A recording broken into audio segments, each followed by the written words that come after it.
भिक्षुक तो मांगता हूँ, भिक्षा तो मांगता हूँ, लेकिन लोभ करके नहीं मांगता हूँ। लोभ नहीं है, इतना है कि अपना भी काम चल जाता थोड़ा बहुत में, फिर क्या मांगना चाहते हो?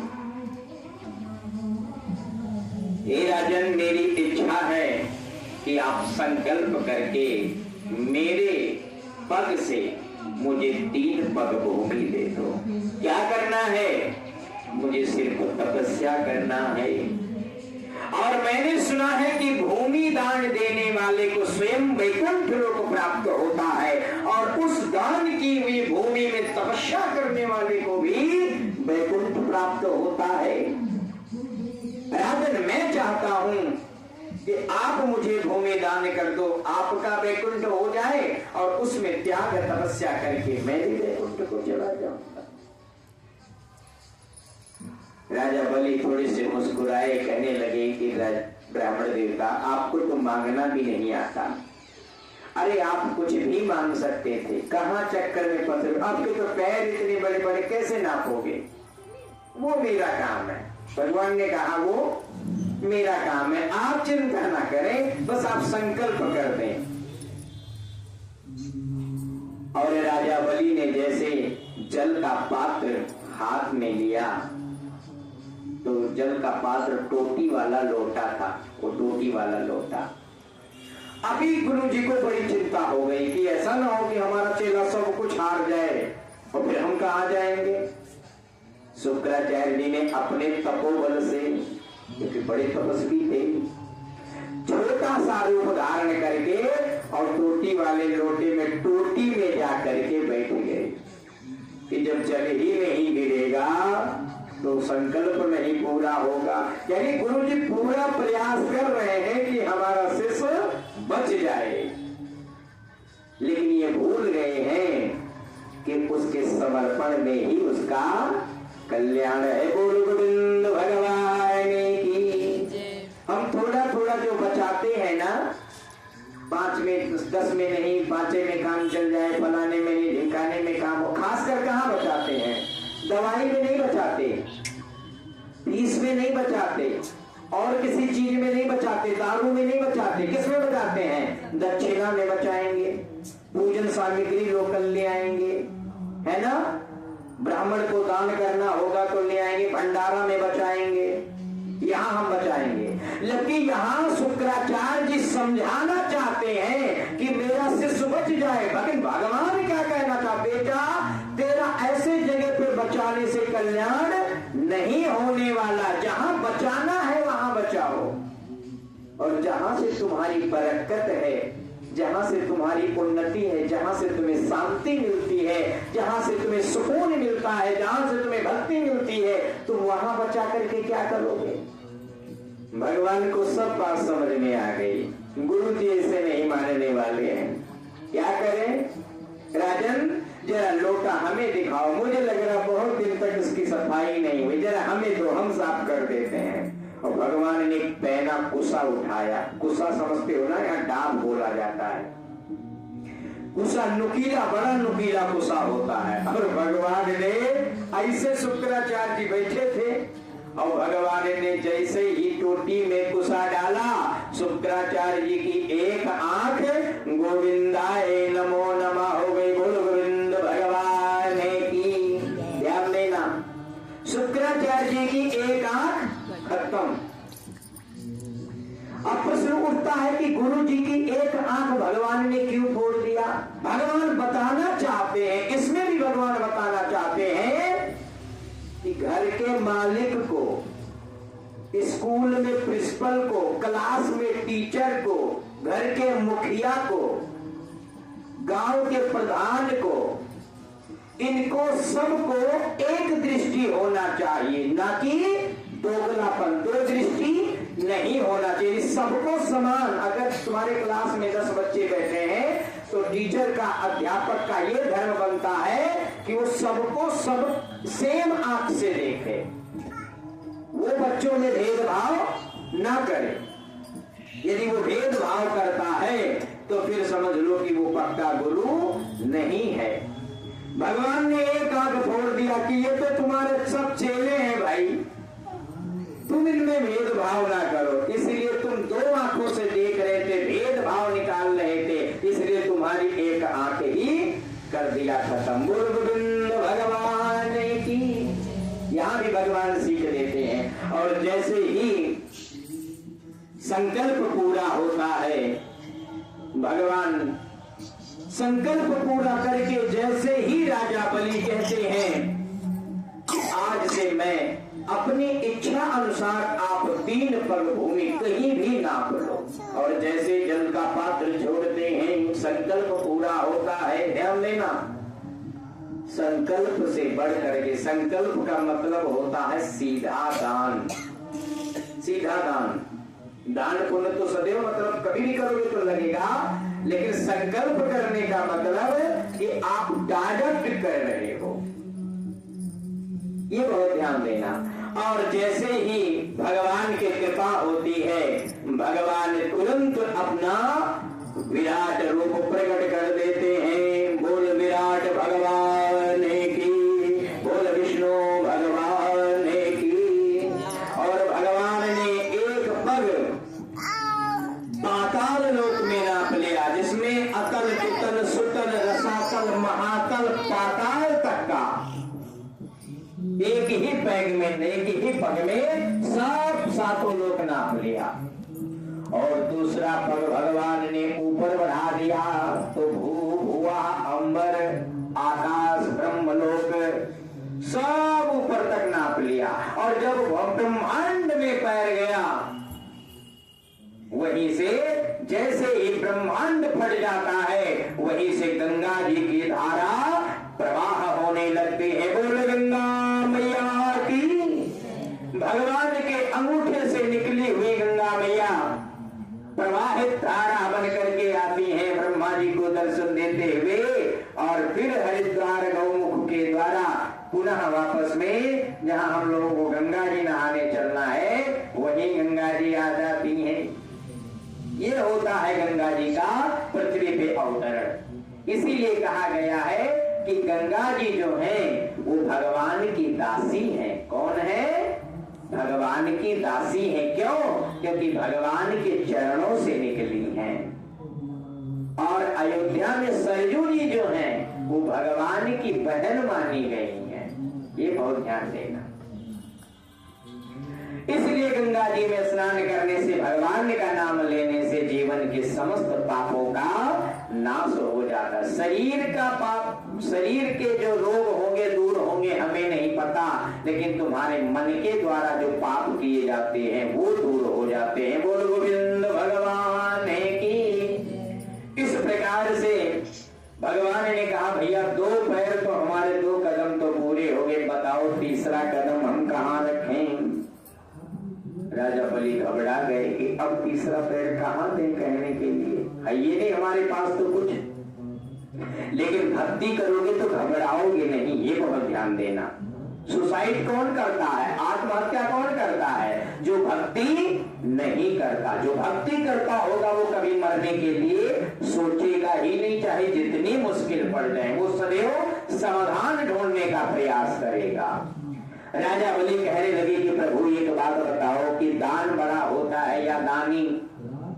भगवान ने कहा भैया दानवान कुछ नहीं बड़ा होता मेरे लिए।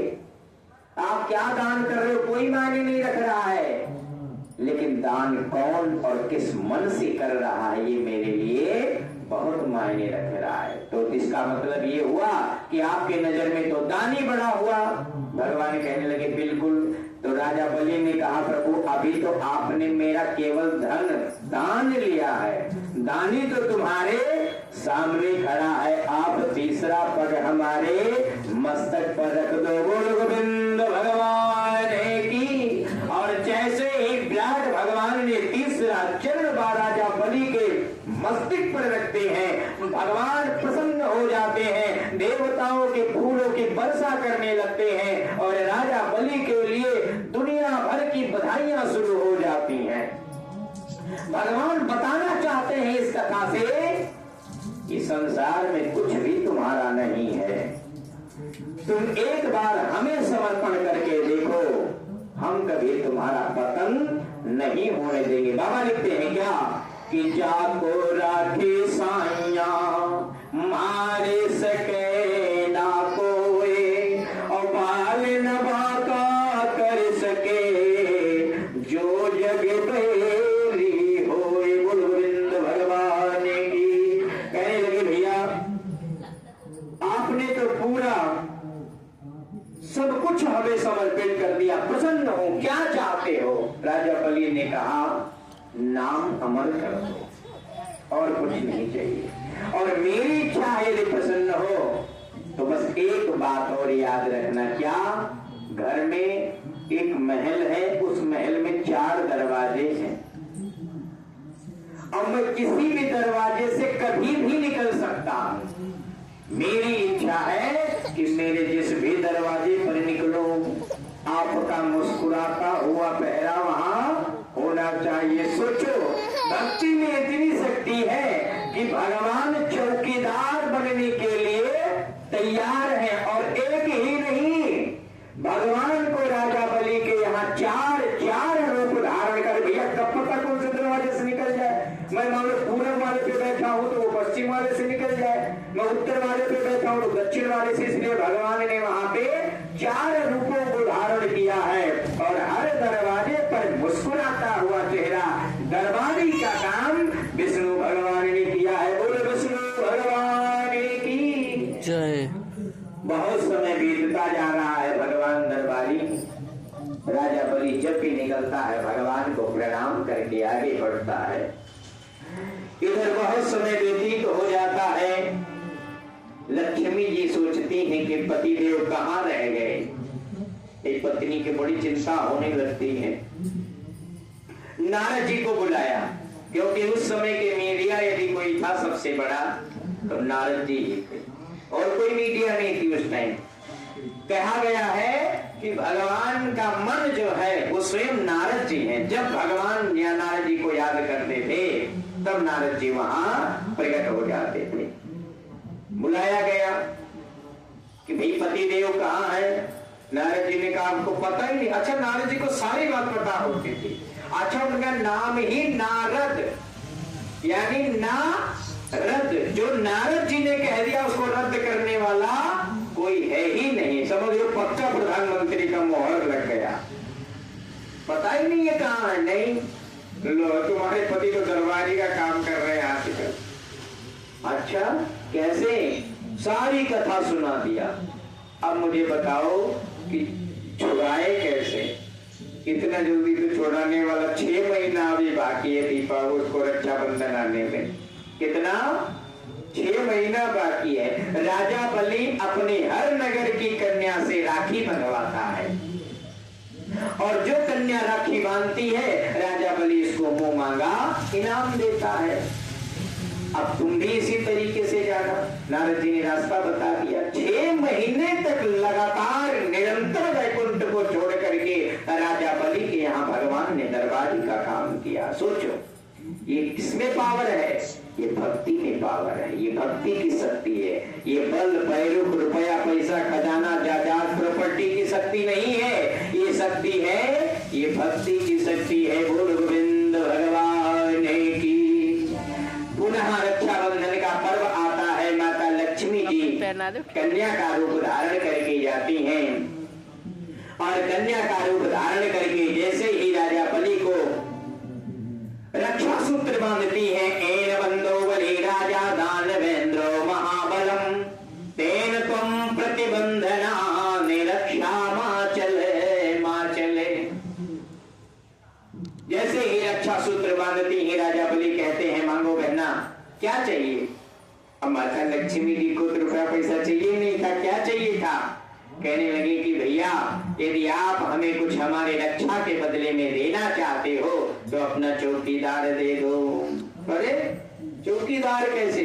तुरंत समझ गए राजा बलि, क्योंकि ये कोई और नहीं, चौकीदार की इच्छा तो केवल माता लक्ष्मी जी को, क्योंकि संसार के तो लोग लक्ष्मी से प्यार करते हैं, विष्णु भगवान से कहा करते हैं कि माया माया सब भजे माधव भजे न कोय, और जो कदापि माधव भजे तो माया चेरी होय। सकते। तुरंत राजा बलि पहचान गए और विष्णु भगवान को तुरंत अपने बातों से मुक्त कर देते हैं। माता लक्ष्मी के साथ में विष्णु भगवान विष्णु रूप धारण करके और वहां से पुनः क्षीर सागर में जाते हैं।